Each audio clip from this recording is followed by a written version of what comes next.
Buenos días. Muchas gracias en primer lugar a la organización por invitarme.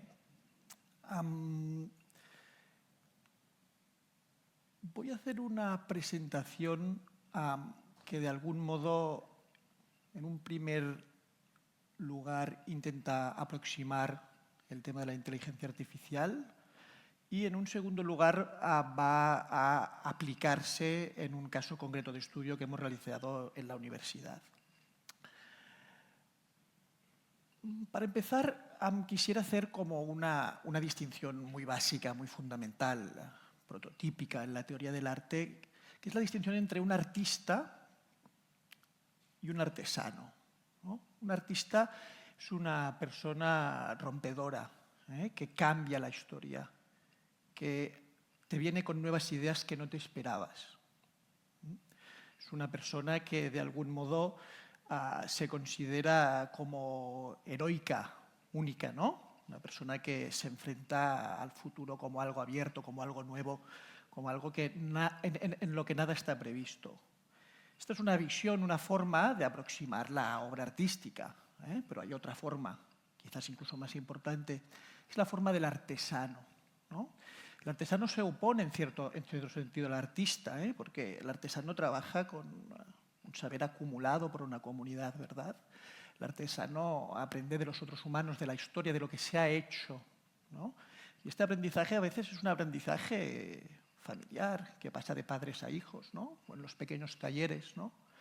El artesano hace un producto que es fruto de la acumulación. No es como el artista que te presenta una obra completamente nueva, sino que se dedica a perfeccionar un tipo de cesta de mimbre. Y a lo largo de las generaciones va introduciendo muy poco a poco modificaciones que van mejorando el producto también.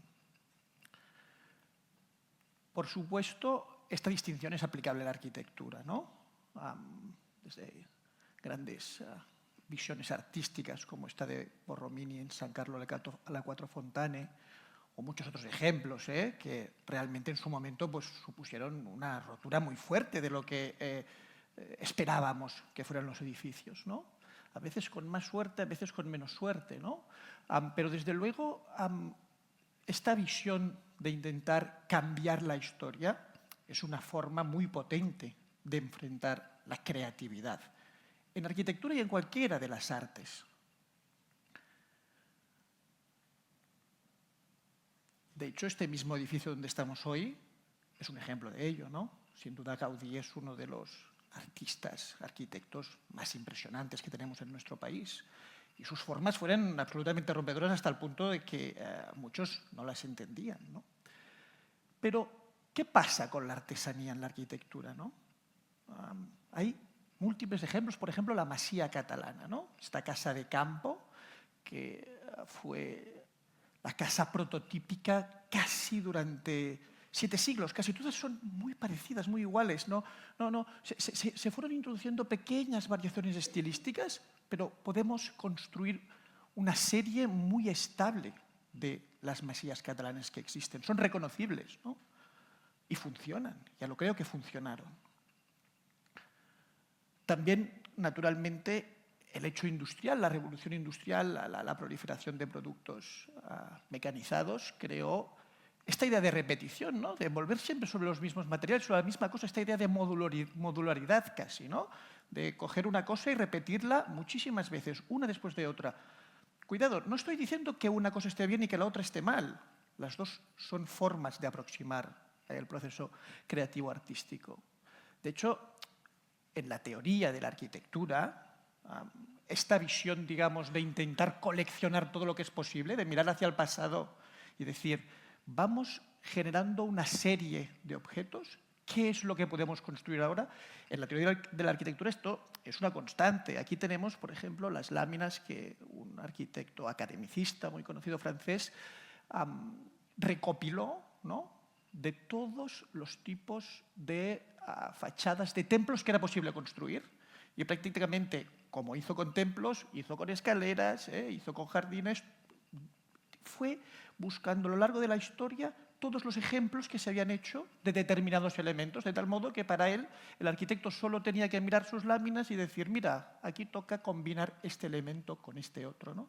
Esta dimensión de colección, de mirar el pasado, ¿no?, que tiene el artesano y que también en la alta arquitectura y en la teoría de la arquitectura se aplica, ¿no? Estos son plantas de edificios, por ejemplo, de Palladio. A priori Palladio lo colocamos como un gran artista, cuidado. Palladio hizo casi toda su vida el mismo edificio, con muy pequeñas variaciones. Su método creativo era más el de un artesano. Todas sus villas se componen de estos pequeños rectángulos, la posición de las escaleras, 4 cosas que va variando y va optimizando, ¿no? Hay miles de ejemplos, ¿no?, de esta fascinación por la serialidad, esta fascinación por la colección, de ir introduciendo pequeños cambios y ir mejorando, ¿no? Aquí tenemos unos ejemplos de distribuciones de viviendas de Cedric Price o unos métodos de introducción de pequeñas modificaciones en plantas de viviendas de Alexander Klein.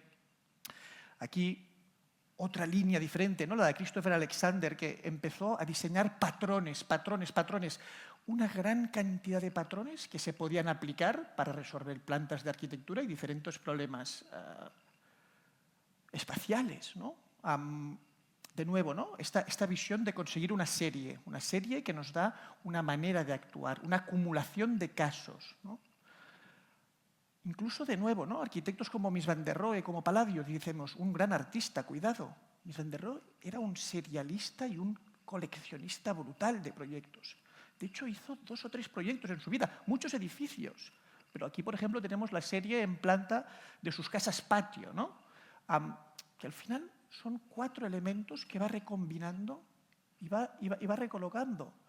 Aquí, por ejemplo, más ejemplos, ¿no?, de esta idea de siempre ir repitiendo lo mismo con modificaciones, ¿no? Unas plantas de unos ejercicios teóricos de John Hedgehoog.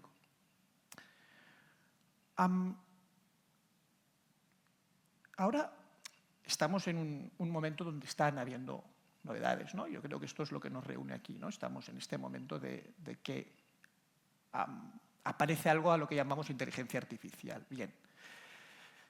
Para entender lo que es la inteligencia artificial, aunque sea esquemáticamente, a modo divulgativo, hay que entender lo que es una red neuronal, ¿vale? Voy a hacer una presentación que intentaré que sea un poco ligerita, pero para que os hagáis un poco la idea de cómo funcionan estos algoritmos, ¿no? Porque sin entender cómo funcionan, a veces resulta difícil saber lo que podemos reclamarles, ¿no? Básicamente, una red neuronal es un elemento, una construcción algorítmica que tiene un elemento de entrada y que nos proporciona un elemento de salida. ¿Cómo hace esto? Introduce una serie de capas, donde aparecen una serie de nodos, que serían estas circunferencias, y estos nodos están conectados con muchos enlaces entre sí. Cada nodo es una modificación de la entrada, constituye un pequeño cambio en la información que le llega y este cambio se traspasa a la siguiente capa, al siguiente nodo. Las capas están conectadas por los enlaces que tienen un peso. A más peso de este enlace, más importancia tendrá el cambio que está ejerciendo este nodo. Por ejemplo, a una red neuronal le podemos preguntar cosas muy diversas. Podemos conectar la palabra con la imagen, la palabra perro con la imagen de perro, o como estamos viendo ahora, le podemos hacer una pregunta y que nos dé una respuesta, ¿no? Pero realmente, ¿cómo consigue generar esta respuesta? Pues es relativamente sencillo. Nosotros identificamos en el mundo real, el mundo que conocemos, por ejemplo, en el caso de que queramos respuestas con imágenes sobre palabras, una palabra con una gran colección de imágenes que respondan a este concepto y a esta palabra, ¿de acuerdo? Y empezamos a entrenar la red neuronal. ¿Qué significa entrenar una red neuronal? Que la red va generando opciones, pero al principio están muy mal, no responden, no es un perro aquello, ¿no? Pero poco a poco van recalibrándose los pesos de los enlaces, haciendo más relevantes algunas transformaciones que otras, y finalmente conseguimos la respuesta para la pregunta, para el prompt, para la entrada que hemos introducido. Esquemáticamente, todas las redes neuronales funcionan de este modo. O sea, detrás de la inteligencia artificial hay este tipo de procesos. Aquí es un ejemplo conocido, que es el llamado falso Rembrandt, ¿no? ¿Qué es lo que hicieron aquí? Cogieron todos los cuadros de Rembrandt y se los pasaron a una red neuronal. Una vez, otra vez, otra vez, otra vez, hasta que el resultado realmente se parecía a un cuadro de Rembrandt original. ¿Qué es este cuadro que tenéis aquí?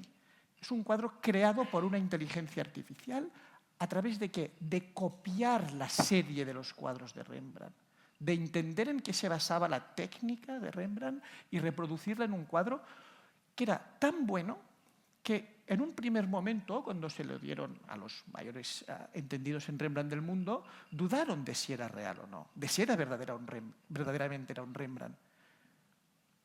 ¿Qué es lo que hizo descubrir el engaño? Que era imposible que fuera un Rembrandt, porque aquí, en este cuadro, está aplanada toda la vida de Rembrandt, que pasó por diferentes fases en su carrera, que tuvo diferentes estilos a lo largo de su vida, y aquí se juntan todos en uno solo. Es como pudieron descubrir de esto no puede ser un Rembrandt, ¿no? Y aquí vemos una primera cuestión súper importante de la inteligencia artificial, ¿no? Es capaz de aplanar, de reducir en un solo caso una gran multitud de, por ejemplo, cuadros que le entramos, ¿no? En realidad, una red neuronal no es aquello tan sencillo que os he enseñado. Está compuesta por miles de capas y por cientos de miles de neuronas y de conexiones. Lo que esto conlleva es que nos resulta humanamente imposible entender qué proceso sigue para, dado un input, generar un output, dada una palabra, darnos una imagen o una respuesta. Nosotros no entendemos cómo piensa por dentro, porque combina demasiadas variables. Entonces, esto nos coloca ante un cierto abismo, porque ¿cómo podemos nosotros influir en la red neuronal propiamente, ¿no? Solamente hay un modo, controlando lo que le enseñamos, controlando lo que le damos para que aprenda, para que realice su proceso, ¿no? Por lo tanto, lo relevante para llegar a controlar esta inteligencia es entender que lo fundamental está en la construcción de las bases de datos. Y las bases de datos, si son sesgadas o si conducen a un determinado resultado, llevarán a que la inteligencia artificial nos responda con lo que nosotros le hemos enseñado. En el fondo, no es tan diferente que lo que veíamos anteriormente, ¿no? En los distintos casos de arquitectos que hemos puesto, que compilaban todos estos elementos históricos de distinto tipo, ¿no? Que les permitían generar una nueva solución, ¿no? Ciertamente hay una diferencia. Cuando nosotros, si queréis, siguiendo la mentalidad del artesano, nos dirigimos y vemos a ver lo que se ha hecho en esta materia y entendemos los diferentes ejemplos, los analizamos, la nueva solución que creamos es una síntesis de nuestra capacidad humana creativa. En cambio, cuando la inteligencia artificial, cuando las redes neuronales computan, acumulan todo este conocimiento que le entramos, la solución que genera es automática. Llegamos así, pues, un poco a la segunda parte, ¿no? ¿Cómo se aplica esto en un caso concreto? Aquí vamos a hablar del proyecto que hemos desarrollado en la Universidad Politécnica. Es un equipo multidisciplinar que incluye arquitectos, matemáticos, investigadores de ciencias de la computación, con el que nos proponíamos demostrar que una base de datos con datos de más calidad, con datos que realmente ofrecen mejores soluciones, consigue entrenar una red neuronal y esta red nos da mejores soluciones. ¿Vale? Ahora voy a aterrizar esta frase. La cuestión es de dónde sacas los datos, ¿no? Y de dónde sacas datos que sean homogéneos, que te permitan realmente introducirlos en una red neuronal y que ella sea capaz de aprenderlos, ¿no? Aquí nosotros teníamos una oportunidad muy específica de nuestra cultura, que es cómo se organizan los proyectos, las competiciones de vivienda pública en España. Bueno, no sé si estáis muy al caso, pero toda la vivienda pública se licita mediante un concurso en el cual se presentan muchísimos arquitectos, muchísimos estudios de arquitectura que hacen propuestas, ¿no? Y de todas estas propuestas, que pueden ser en ocasiones cientos, se escoge solamente una, que es la ganadora y es la que finalmente se va a construir.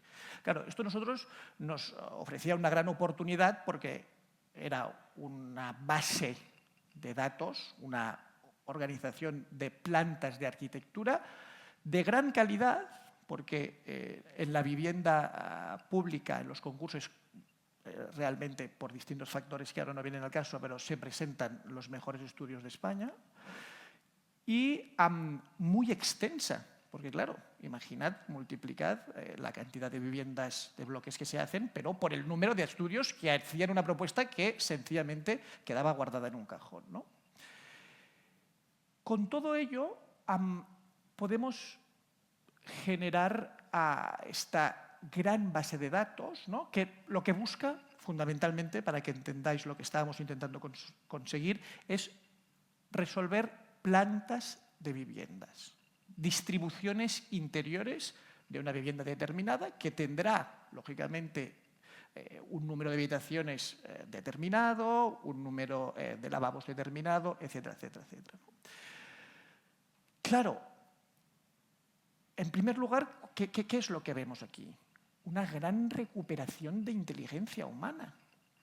Al contrario de lo que nosotros normalmente oímos, que la inteligencia artificial está orillando, está apartando la inteligencia humana, aquí, al menos tal y como lo estamos planteando nosotros, es al revés, porque de un concurso donde habían muchísimas propuestas y todas quedaban en el olvido, nosotros las estamos rescatando para entrenar nuestras redes neuronales y, por lo tanto, de algún modo, estamos recuperando esta inteligencia perdida, ¿no? Para hacerlo hay que hablar el lenguaje de la máquina, naturalmente, y hay que hacer un trabajo ingente para transformar las diferentes plantas en una serie de códigos visuales que un ordenador pueda comprender, ¿no? Y esta codificación, además, no es una codificación cualquiera que nos hayamos inventado nosotros, sino que además nos permite compararnos con otros grupos de investigación mundiales que también utilizan esta misma codificación para ver si realmente nuestros entrenamientos son mejores que los suyos, ¿no? Cada color que veis aquí es una parte de la vivienda. Por ejemplo, el verde, este loro fosforito, es el balcón, ¿no? El azul, pues sería el lavabo, ¿no? El amarillo sería la cocina, y así pues con el salón, las habitaciones, etcétera, ¿no? Hemos redibujado a mano 2.400 plantas de vivienda. Esto es lo que conforma nuestra base de datos, con la que vamos a entrenar la red neuronal. Y de esta codificación, además, sale una aproximación como muy numérica a la arquitectura, ¿no? Porque podemos saber de repente datos que nunca habíamos sabido. ¿Cuántas habitaciones de media hay en un proyecto de vivienda pública? Tenemos esta codificación, pero en último término lo cierto es que nosotros lo que queríamos es construir algoritmos que, dada una entrada, dado un perímetro con una puerta, nos generaran una distribución, ¿no? Efectivamente, hemos entrenado diversos modelos, del modo que os he contado antes, enseñándole nuestra base de datos, enseñándole nuestra colección de objetos, para que poco a poco vaya refinando una respuesta. Este es uno de los algoritmos que hemos entrenado, que funciona como, en primer lugar, coloca el espacio de estar y después progresivamente, de un modo secuencial, va disponiendo a los diferentes espacios de la vivienda, el lavabo, la cocina, etc. Otro algoritmo que hemos entrenado es un algoritmo que trabaja por lo que llamamos grafos, ¿no? Los grafos lo que representan son modos de organización funcional de una vivienda con sus conexiones. Básicamente, a este algoritmo lo que él se le da es una entrada, hace un proceso de seleccionar el grafo que él tiene de su base de datos que se le ha entrado para que se ajusta más a este determinado perímetro y te produce una solución, una distribución. Es un algoritmo tipo graph to plan. Y después también hemos entrenado un algoritmo más, digamos, común, más típico, que es un pix-to-pix, ¿no? Es un algoritmo que simplemente imita imágenes. Le hemos enseñado todas nuestras plantas y ha aprendido dado un determinado input, una entrada, es decir, un contorno y la posición de una puerta, generarnos una distribución que se asemeja a los datos que le hemos enseñado nosotros. Esto es claramente muy importante, es decir, volvamos un poco para atrás para entender que lo que estamos haciendo nosotros es construir aquella base de datos como la que habían mostrado el algoritmo para que reproduciera un Rembrandt con todos los cuadros de Rembrandt. Nosotros la hemos construido con plantas de arquitectura, se la hemos enseñado a las redes neuronales que han aprendido a darnos ¿qué respuesta? La respuesta que nosotros le hemos mostrado. Este es otro algoritmo que es un algoritmo que se llama tipo StyleGAN, que lo que hace es, dada la base de datos, amplifica la base de datos. De nuestros 2.400 datos que hemos mostrado, con este algoritmo, que va creando nuevas distribuciones constantemente de planta, podemos multiplicarla por lo que queramos, por 10, por 100, por 1.000, por 10.000, por 100.000, por 1.000.000. Es decir, generar una amplificación de la base de datos que nos sirva para entrenar los otros algoritmos. Esto ya es un, digamos, hiperloop aquí en la cosa, ¿no? Pero la cuestión que nos preguntábamos en el proyecto, no nos desviemos demasiado, es si realmente entrena o no entrena bien. O sea, si realmente, digamos, las plantas que han generado los arquitectos españoles en proyectos de vivienda pública consiguen resultados, consiguen entrenar las redes neuronales mejor que otras plantas que, a nuestro juicio, no tienen tanta calidad. ¿A quién nos enfrentamos en concreto? A una base de datos, que es una base de datos de origen coreano, pero que en vez de provenir de plantas de calidad, plantas hechas por arquitectos que podemos considerar, a nuestro juicio, interesantes, buenos, vienen de plantas sacadas directamente de portales inmobiliarios. Plantas que, para decirlo de algún modo, no las consideraríamos de arquitectura sofisticada, ¿no? Entonces, lo que hemos hecho para ver si realmente nuestra base de datos entrena mejor es generar una serie de experimentos que hemos pasado a arquitectos y a estudiantes, en las que, en primer lugar, lo que hemos preguntado es qué tal va, antes de enfrentarnos a los coreanos, la disputa con nosotros mismos, es decir, la disputa con los humanos, ¿no? Por ejemplo, en la opción A, esto es el mismo perímetro, la misma posición de puerta, dos soluciones. La opción A es la humana, la que efectivamente diseñó un ser humano, y la opción B es la opción generada por ordenador, ¿no? Y hemos preguntado cuál te parece más humana, ¿no? Este era el primer experimento. Y bueno, aún vamos ganando los humanos, pero no de mucho. O sea, realmente se consiguen unos resultados que consiguen replicar bastante bien el buen hacer de los arquitectos humanos, ¿no? Después hemos preguntado, ya en el enfrentamiento con otras redes neuronales, cuál era mejor, ¿no? De los diferentes entrenamientos realizados con los diferentes algoritmos, y tenemos una cierta clasificación que nos muestra que algunos de los algoritmos generan mejores soluciones que los otros, a juicio, de nuevo, de un humano que responde a esta pregunta, ¿no? Que al final es el validador final, ¿no? El criterio humano muy importante también. La inteligencia artificial nos da respuestas, pero los que debemos evaluar si son correctos o no somos nosotros, ¿no? No hay otro modo, ¿no? Y aquí ya en una competición directa con esta base de datos coreana, ¿no? Con el R-Plan, donde sí se puede ver que realmente nuestros resultados consiguen un mejor ranking en la pregunta y son más escogidos como mejores resultados, ¿no? Y por lo tanto el proyecto un poco consigue su objetivo al demostrar que una base de datos cualitativa, de datos escogidos, genera entrenamientos mejores, ¿no? De algún modo. Unas reflexiones finales sobre la cuestión y volviendo un poco a la distinción original, ¿no? La diferencia con la que he empezado, ¿no? Entre artesano y artista. Realmente el funcionamiento de la inteligencia artificial, espero al menos haberlo explicado esquemáticamente, actúa como un artesano de increíbles facultades, ¿no? Se le presentan millones de datos que para nosotros serían imposibles de computar, imposibles de conocer, porque necesitaríamos 4 vidas para enfrentarnos a tamaña cantidad de información, y con estos millones de datos genera una respuesta mediana, una respuesta estadística que se asemeja lo máximo posible.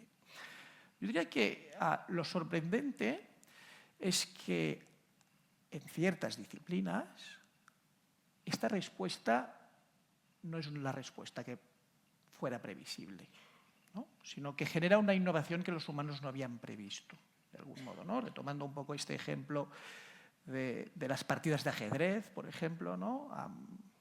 Ya cuando después de Deep Blue, ¿no? Cuando AlphaGo, que es la máquina que diseñaron, AlphaChess, perdón, que es la máquina que diseñó Google para jugar al ajedrez, se enfrenta contra la otra gran computadora que no utiliza inteligencia artificial, que es Scotfish, que era la mejor que había diseñado IBM, y juegan millones y millones de partidas. Si te hacen una selección de algunas partidas, son verdaderamente increíbles, ¿no? La espectacularidad es absolutamente imprevisible. Un humano tendría más miedo, nunca jugaría de este modo y aún así gana, ¿no?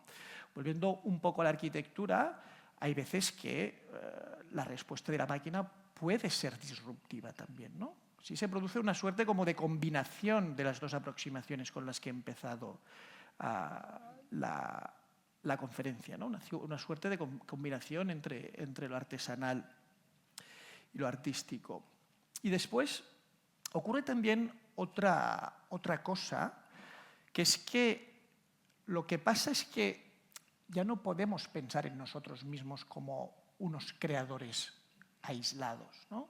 Con estas herramientas nos damos cuenta que podemos introducir de un modo bastante sencillo, y cada vez irá más, las diferentes perspectivas y opciones que diseñan nuestros colegas o, aún más, han diseñado a lo largo de la historia nuestros colegas.